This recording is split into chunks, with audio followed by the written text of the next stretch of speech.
Hello tears, welcome. நீங்கள் ஒரு லைப்ரரியில் இருக்கிறதா இமேஜின் பண்ணிக்கோங்க. உங்களை சுற்றி நிறையா புக்ஸ் இருக்குது. அதில் ஒரு புக்கை சூஸ் பண்ணி ஃபுல்லாக ரீட் பண்ணிட்டு இருக்கீங்க. சடனாக பக்கத்தில் இருக்கிற ஒருத்தவங்க உங்ககிட்ட வந்து நீங்கள் படிச்சுட்டு இருக்கிற புக்கில் ஏல ஸ்டார்ட் ஆகிற வேர்ட்ஸ் எத்தனை இருக்குன்னு கேட்குறாரு. 1000 பேஜஸ்க்கு மேலே இருக்கிற புக்கில் சர்ச் பண்ணி ஏல ஸ்டார்ட் ஆகிற லெட்டர்ஸோட கவுண்டை எவ்வளோ டைமில் சொல்ல முடியும்னு நினைக்கிங்க? எவ்வளோ நேரம் யோசிக்கிறதுக்கே டைம் எடுக்கும் இல்லையா? ஆனால் ஒரு கம்ப்யூட்டர் மிஷினால் சில செகண்ட்ஸ்லேயே இந்த டாஸ்க்கை பண்ணி அவுட்புட்டை கொடுக்க முடியும். இந்த கம்ப்யூட்டிங்க்கு பின்னால் இருக்கிற powerful concept regex, regular expression. அதை பற்றி தான் இந்த செஷனில் டீட்டெயில்டாக பார்க்க போகிறோம். ப்ரோக்ராமிங்கில் இந்த ரெகுலர் எக்ஸ்பிரஷன்ஸ் வச்சு மேலே பார்த்த எக்ஸாம்பிள் மாதிரி இன்ட்ரெஸ்டிங்காக இன்னும் நிறைய விஷயம்லாம் பண்ணலாம். அதை பற்றி தெரிஞ்சுக்கலாம். Pattern matching. ஆல்ரெடி பார்த்த எக்ஸாம்பிள் மாதிரி ஒரு ஸ்பெசிஃபிக் கீவேர்டு கொடுத்துட்டு ஓவரால் பேராகிராஃபில் சர்ச் பண்ணுறது.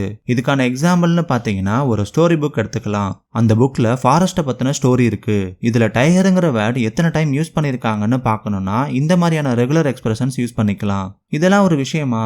இந்த மாதிரிலாம் ப்ரோக்ராமிங்கில் வருமா? இதோட யூஸ்லாம் என்னன்னு நீங்கள் யோசிக்கலாம். ஆனால் இந்த மாதிரியான கான்செப்ட் தான் machine learning, artificial intelligence and computer சயின்ஸுக்கு பேக் போனாக இருக்குது. Text extraction.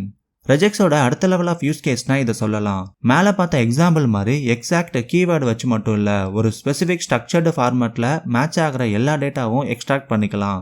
ஸ்பெசிஃபிக் ஸ்ட்ரக்சர்டு ஃபார்மேட்னு சொல்கிறது என்னன்னா, உங்கள் email ID, mobile number, Aadhaar number, PAN card மாதிரியான எல்லாருக்கும் யூனிக் பேட்டர்னில் இருக்கிறது. இந்தியாவில் இருக்கிற மொபைல் நம்பர்ஸ்லாம் 10 டிஜிட்ஸ் +91 கண்ட்ரி கோடில் ஸ்டார்ட் ஆகும். 9876 மாதிரியான ஸ்பெசிஃபிக் நம்பர்ஸில் தான் ஃபர்ஸ்ட் நம்பர் ஸ்டார்ட் ஆகும். ஸோ இந்த மாதிரி 9876ல் ஃபர்ஸ்ட் நம்பர் இருந்து 10 டிஜிட்டில் இருக்கிற நம்பர்ஸை மட்டும் ஒரு புக்கில் இருந்து எக்ஸ்ட்ராக்ட் பண்ணி செப்பரேட் பண்ண இந்த ரெஜெக்ஸ் ரொம்பவே ஹெல்ப் பண்ணும். Data validation. மேலே பார்த்த மொபைல் நம்பர் வேலிடேஷன்ஸ் மாதிரி நிறைய டெய்லி லைஃப்பில் யூஸ் கேசஸ் பார்த்துருப்போம். ஏதாவது அப்ளிகேஷன் லாகின் ஸ்க்ரீனில் உங்கள் இமெயில் ஐடி, பாஸ்வேர்டு என்ட்ரு பண்ணும்போது கரெக்டான ஃபார்மேட்டில் இமெயில் கொடுக்கலனா invalid email or enter valid இமெயில்னு பாப்பப் வரும்.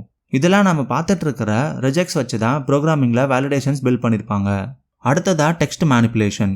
இந்த கான்செப்டும் நம்ம ரொம்பவே யூஸ் பண்ணிட்டு தான் இருக்கோம். கம்ப்யூட்டர் மிஷினில் இருக்கிற எக்ஸல், நோட்பேட் மாதிரியான எடிட்டர்ஸ்லாம் யூஸ் பண்ணி பண்ணுற ஃபைண்ட் அண்ட் ரீப்ளேஸ். ஒரு ஸ்பெசிஃபிக் கீவேர்டை ஃபைண்ட் பண்ணி அதை வேற ஒரு கீவேர்டை வச்சு ரீப்ளேஸ் பண்ணுறது. நாம் பார்க்குற எல்லா ஆக்டிவிட்டீஸும் ஆவரேஜாக மில்லி செகண்டில் எக்ஸிக்யூட் ஆகிடும். இதோட ப்ராசஸிங் ஸ்பீட் அண்ட் எக்ஸிக்யூஷன் ரொம்பவே ஃபாஸ்ட்டாக இருக்கிறதால நிறைய பிளேசஸில் அடாப்ட் பண்ண முடியுது. ரீசெண்ட் டேஸில் ஃபேமஸாக இருக்கிற ChatGPT மாதிரியான சாட்பாட்ஸ் அண்ட் NLP மாதிரியான நிறைய பிளேசஸில் நாம் பேசுகிற வாய்ஸ் ஆர் டைப் பண்ணுற டெக்ஸ்ட்டை ப்ரீ ப்ராசஸ் பண்ணி டோக்கனைசேஷன் அண்ட் பேட்டர்ன் ஐடென்டிஃபை பண்ணுறதுக்கு ரொம்ப யூஸ் ஆகுது. இந்த ரெஜெக்ஸ் எப்படி ஒர்க் ஆகுது, அதுக்கு பின்னால் இருக்கிற அல்காரிதம்ஸ் அண்ட் ஒர்க்கிங் மாடல் பற்றி நெக்ஸ்ட் வர வீடியோஸில் டீட்டெயில்டாக பார்க்கலாம். இவ்வளோ நேரம் நம்ம பார்த்த எக்ஸாம்பிள்ஸ்லாம் ப்ராக்டிக்கலாக எப்படி ஒர்க் ஆகுதுன்னு பார்க்கலாம். உங்கள் ஸ்க்ரீனில் டிஸ்பிளே ஆகிற இந்த ஸ்டோரியை ரெஃபரன்ஸ்க்கு எடுத்துக்க போகிறோம். இது ஃபாரஸ்ட்டை பற்றின டைகர் ரிலேட்டட் ஸ்டோரி. ஆல்ரெடி நம்ம பார்த்த அதே எக்ஸாம்பிள் தான். டைகருங்கிற கீவேர்டு இந்த பேராகிராஃபில் எத்தனை பிளேசஸில் இருக்குன்னு கவுண்ட் பண்ணணும். ரெஜெக்ஸை நம்ம யூஸ் பண்ணணும்னா இந்த மாதிரியான செட் ஆஃப் ஃபார்மேட் ஸ்ட்ரக்சரை நாம் ஃபாலோ பண்ணணும். இதில் என்னெல்லாம் ஃபார்மேட்ஸ் இருக்குது, எதை எப்படிலாம் யூஸ் பண்ணணும்னு நெக்ஸ்ட் வர வீடியோஸில் டீட்டெயில்டாக பார்க்கலாம். இப்போ நம்ம பார்த்துட்டு இருக்கிற இந்த பேராகிராஃபில் டைகருங்கிற வேர்டை மேட்ச் பண்ணுறதுக்கான ரெஜெக்ஸ் பேட்டர்ன் இதுதான். இந்த மாதிரி கீவேர்டு கொடுத்து சர்ச் பண்ணும்போது மேட்ச் ஆகிற வேர்ட்ஸ்லாம் ஹைலைட் ஆகுது.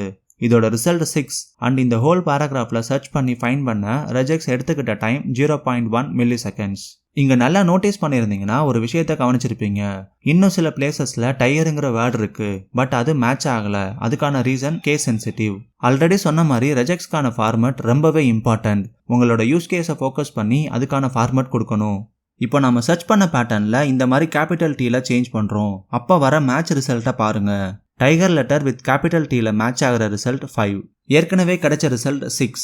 இப்போ வந்திருக்கிறது 5. ஸோ நம்ம மொத்தமாக பார்க்கணும்னா எப்படி ரெஜெக்ஸ் ஃபார்மேட்டை சேஞ்ச் பண்ணுறதுன்னு பார்க்கலாம். இந்த 2 லெட்டருக்கும் உள்ள டிஃப்ரென்ஸ் கேஸ் சென்சிட்டிவ். ஸோ ரெஜெக்ஸில் எப்படி கேஸ் சென்சிட்டிவை இக்னோர் பண்ணுறதுன்னு பார்க்கலாம். ஆல்ரெடி கொடுத்த ஃபார்மேட்டோட எண்டில் ஐங்கிற லெட்டர் ஆட் பண்ணுறது மூலமாக நாம் இதை அச்சீவ் பண்ண முடியும். இப்போ நமக்கு கிடைச்ச ரிசல்ட் இதான். அதோட count 11 and response time 0.3 milli seconds. எக்ஸாக்டாக கீவேர்டை வச்சு சர்ச் பண்ணுறதுக்கும் இந்த மாதிரி லோவர் கேஸ் ஃப்ளாக் ஆட் பண்ணுறதுக்கும் எக்ஸிக்யூஷன் டைம் ரொம்பவே டிஃபர் ஆகும்.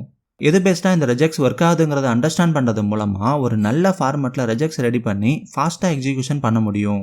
அதோட ஒர்க்கிங் மெத்தட்ஸ் அண்ட் மற்ற யூஸ் கேசஸ்லாம் நெக்ஸ்ட் வர வீடியோஸில் பார்க்கலாம். இப்போ வர பார்த்த எக்ஸாம்பிள் அண்ட் யூஸ் கேசஸில் இருக்கிற டவுட்ஸ் அண்ட் கிளாரிஃபிகேஷன்ஸை கமெண்ட்ஸில் ஷேர் பண்ணுங்கள். தென் நீங்கள் தெரிஞ்சுக்கணும்னு நினைக்கிற நியூ கான்செப்டோட டீட்டெயில்ஸும் ஷேர் பண்ணுங்கள். தேங்க்ஸ் ஃபார் வாட்சிங். See you soon.